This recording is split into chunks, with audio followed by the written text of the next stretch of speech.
my goodness! It was a tiny little camera. I had no clue how long it had been there or when it got there. I was all shaky, picked it up, and then freaked out, tossing the camera as far as I could.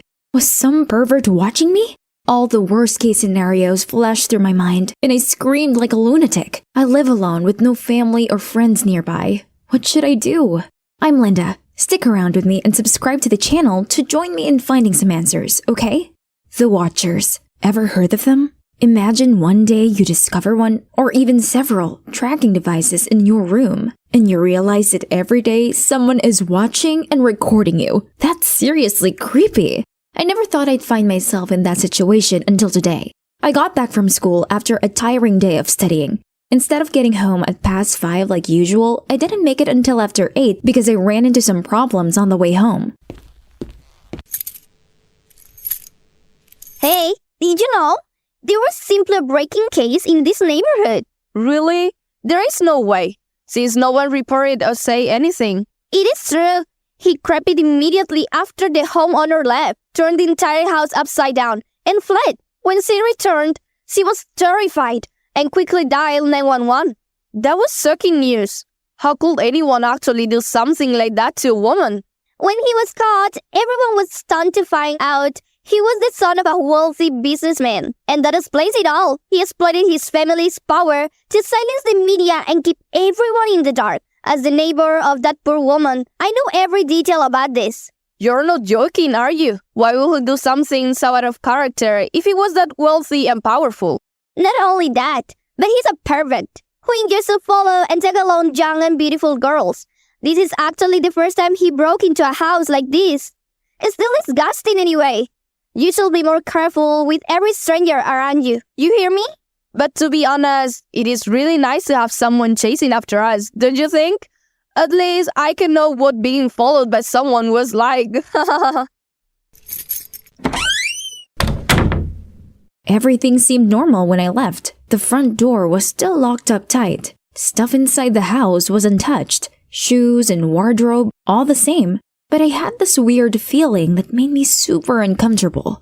Since it was the weekend, I decided to tidy up the room after getting home.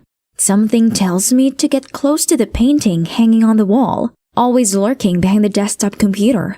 A small scratch on the painting piqued my curiosity. I took the painting down, tore the canvas with my fingers, and out fell a tiny camera, much to my surprise. Everything's gotta start from back when I was still in high school. My dad's a lawyer and my mom's an auditor. They're known to be pretty uptight and serious, and you bet they raised me strictly. No dyeing hair, no piercings, no staying out late, and a million other no-nos. But I never really pushed back against them until they forced me to apply for a school I had zero interest in. I'm not a kid anymore. Mom and Dad, you can't just decide my life like this. Your life is what we give you, and us making decisions for you ain't wrong. What's wrong with being a lawyer? Or else you can study economics and financial management. Why keep hitting these dancing? There's no future in that. Listen to me. But I don't want to. Enough trying to convince her. If she's so good at it, let her make it on her own. The argument between me and my parents ended with me, their only daughter, packing up and leaving the house an hour later. I couldn't bear being oppressed by them for another second. I felt like a bird finally set free after being caged for so long, bursting with energy and diving into a life full of freedom. I rented an apartment using the savings I had piled up along with some pocket money from my grandparents. I started enjoying my life without overthinking too much. After leaving home, luck also came my way unexpectedly. I ran into Johnson, my first unrequited love at 16, right at... I heard they invited a famous speaker today. Wonder who it is. So curious. Who cares? Because all eyes will be on the student council president today. The student council president? Don't tell me you don't know who he is, Linda. He's handsome. Like, seriously handsome. Is he really that much of a catch? Just wait, you'll see. Johnson, he's like a perfect work of art. Welcome to LDA High School. I'm Johnson Martin, the student council president. It's an honor to meet all of you. That was the first time I saw Johnson, a guy who had every girl swooning, including me. I was struck by love at first sight from the moment I looked up the stage, listening to his warm voice. My silent affection lasted for over a year and ended in silence because I didn't have the courage to confess my feelings. But it seems like fate gave me a second chance. As I struggled with heavy boxes at the bottom of the staircase, a voice suddenly echoed behind me. Linda, is that you? I turned around. He was so familiar to me, yet he felt strangely. Huh? What's up? You're Linda, right? Class 10-5? Pretty sure I'm not mistaken. Oh, yeah, I'm Linda. But how do you know me? You forget quickly, huh? We met in the drama club. You played Juliet, right? Ah, Johnson. You still remember that? I was genuinely surprised that Johnson remembered me from the high school play. Meeting the person I had once unrequited love for made everything around me feel awkward. After a few casual questions, Johnson helped me carry the heavy boxes to my room. Along the way, he didn't stop talking about college life, and I didn't hold back either. It was like there was this unspoken connection between us, like fate had its hand in it. Hard to believe, given how scared I used to be even to talk to him. And you know what? There were times when I pictured a future together, a home and kids with Johnson. It was like he was the perfect match I'd always dreamed of. Oh my goodness, it felt like destiny. After we got those boxes squared away, I didn't hesitate to seize the opportunity and invite Johnson to stick around for a meal. Luckily, he didn't turn me down and even suggested we cook together. It felt like I was living in a fairy tale.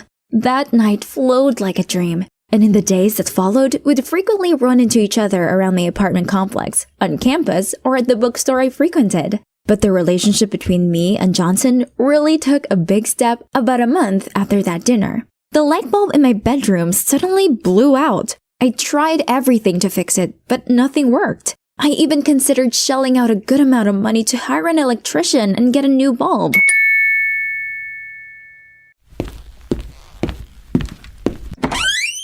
Johnson? Hey, Linda. I just got back from my grandma's place, and it looks like you're still up, so I brought you some apple pie she baked. Hope you don't mind. Of course not.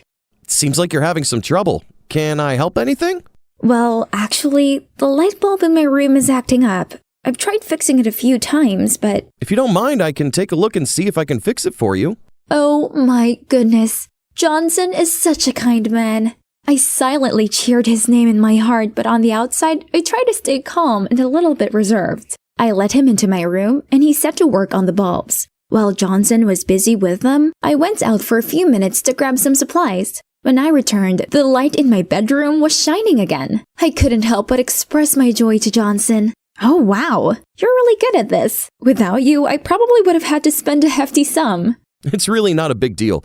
If you ever need help with anything else, just give me a call. This statement from Johnson brought us closer. Because I took every opportunity to ask him for help, and of course, Johnson rarely said no. He started showing more intimate care towards me, and little by little, Johnson didn't hold back on letting me know he was into me. Things were definitely heating up between us. Johnson confessed his feelings for me during a Christmas date that year, but I played it cool and didn't give him a direct answer.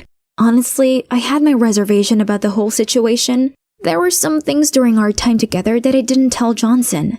It was after becoming close with him that I started getting texts from unknown numbers. Most of the messages were threatening, telling me to stay away from him. And then there were some messages that I thought were just made-up stories and trash talk about Johnson. Keep your distance from Johnson. Stay away from him. The farther, the better. Otherwise, don't blame me for not warning you in advance. I saw these intermittent messages as spam and deleted them right after reading them. But over time, they kept coming more often, and the stuff they were saying got crazier. I didn't waste any time blocking those numbers. It was getting way too much. However, those messages continued to linger in my head, and I was truly affected by them. Not giving Johnson a response to his confession left me restless for many days. I threw myself into preparing for the school talent show to try and get rid of those nagging thoughts from my mind. But it seemed like everything couldn't return to normal. I was totally freaked out when I found a sneaky little camera behind the wall painting. Without thinking twice, I immediately called Johnson and told him what was happening. Johnson rushed to my house with a panic look on his face, showing genuine concern for my well-being. I'll help you handle this. Trust me, everything will be okay. You're safe, Linda. Johnson was there for me in the most distressing time. I was truly touched by his support. I agreed to John's confession, and we began dating like any other couple. About 3 months later, we decided to move in together. I was incredibly happy and comfortable in his home. But one day, I realized that things weren't as simple as I had imagined. I came across some pretty strange stuff at Johnson's place, and one of them was the exact same mini camera I found in my bedroom. It gave me the creeps, so I mustered up the courage to bring it up with him. Us tech guys tend to have a few things like that. Don't overthink it, okay? With that simple explanation, Johnson successfully dispelled my suspicions. I didn't want this small issue to strain our relationship. However, as time went on, Johnson's expectations for our relationship began to feel increasingly strange and stifling. Johnson was constantly checking in on me, wanting to know where I was, what I was doing, and who I was with. It was like he wanted to control every aspect of my life, which made a free spirit like me feel uncomfortable. I tried talking to him about privacy a bunch of times, but it didn't seem to make much of a difference.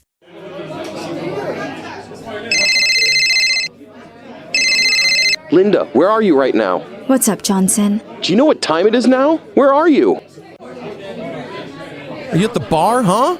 I was a bit annoyed when Johnson kept calling me during our night out, despite me telling him I'd be coming back late. I'll be back soon, okay? Linda, you think your boyfriend's a bit too controlling? He's even stricter than your parents, I'd say. I have to admit, Johnson always goes a bit. Not long after the call ended, Johnson called again. This time I was a bit tipsy, so I immediately hung up on him without hesitation. The phone kept ringing, the sound not drowned out by the music, but everyone sitting at the table didn't seem too pleased about it. I was irritated, so I grabbed my phone and left the bar. Before I could hit answer, Johnson appeared in front of me with a strangely calm demeanor. I'll take you home. It's not safe for a girl to be out on the streets this late. I was taken aback. How did he know the address of this bar? I never mentioned the name of it to him. Let's go. Without giving me a moment to think or paying any mind to my opinion, Johnson took my hand and walked away. Hey, stop! Johnson! You're violating my privacy! This is normal, caring behavior in a relationship. Don't get so dramatic. Johnson's attitude was so peculiar. He didn't bother to listen, just muttered things that sent shivers down my spine. Linda, you have to come home with me. You belong to me. Don't test my patience. At that moment, I thought maybe it was just a drunken hallucination. But it wasn't until some time after that day that I learned a horrifying truth. I received another anonymous message, but this time it wasn't threats. The message simply contained the address of a coffee shop quite far from my home, along with the sentence, "Meet me, I'll tell you about Johnson." The message was sent a day before the scheduled meeting. My suspicions were at an all-time high, and without hesitation, I agreed to meet the anonymous person. That night, I couldn't sleep. Right at 9 the next morning, I showed up at our meetup spot. And guess who's there? Flora, my old high school nemesis who totally wrecked my first relationship. Flora had confessed her feelings to Johnson on his graduation day, and boom, they were a thing. I knew that. Flora and Johnson weren't in touch at the moment, but there was still some bad blood between current girlfriend and ex-girlfriend. At first, I thought about making a run for it, but Flora held me back. Hold on, don't go. I'm not here to cause trouble. Then what do you want? You want Johnson back, huh? Linda, just calm down. We haven't come to that point yet. I bit down on my frustration and sat down across from Flora. I'm sure you remember the history between me and Johnson. So, what's your angle? Why we split? Why I had to get run out of this town? Run? Johnson is crazy. He obsessively watches and constantly tries to control me. Flora's words sent a chill down my spine. Johnson was really controlling me. Mini cameras, tracking devices? Those are his tools for keeping tabs on me. Every day, even every hour. You have to end things with Johnson immediately if you want to be free. Mini cameras? Johnson? He was the one who entered my room and set up that camera behind the painting. And he still acted like he had no clue, playing the role of a good guy to get close to me?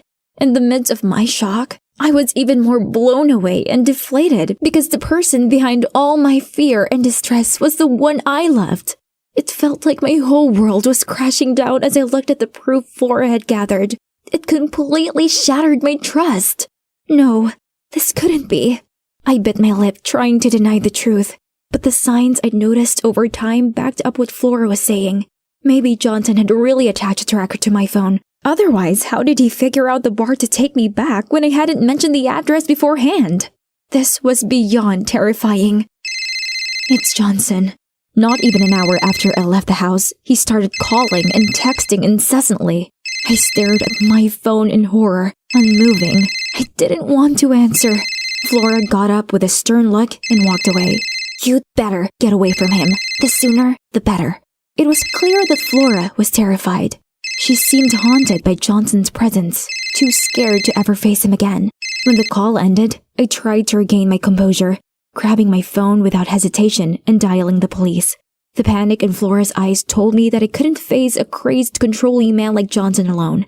Johnson wasn't the type to easily let things go. Calling the police was the best, the only option. While Flora had chosen to run, I wouldn't. I would face to face with Johnson, the one who had been watching me for the past while.